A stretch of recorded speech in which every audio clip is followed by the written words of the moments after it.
आप भी सर्दी में खांसी से हैं परेशान तो सूखी खांसी के लिए आज बताते हैं सबसे बेस्ट सिरप।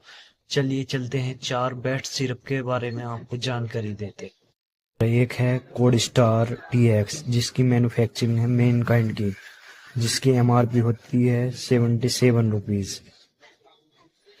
नंबर 2 पर है बायोरेक्स डीएक्स जिसकी मैन्युफैक्चरिंग बायोकेम है और इसकी एमआरपी 154 आती है।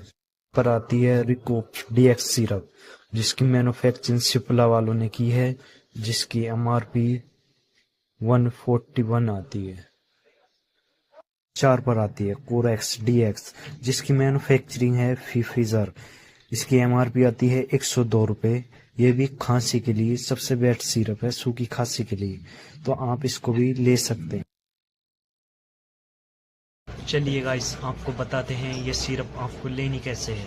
आपको ये सुबह में 2 ढक्कन, शाम को 2 ढक्कन लेनी है। सुबह नाश्ता करने के बाद, शाम को खाना खाने के बाद ये आप सिरप ले सकते हैं।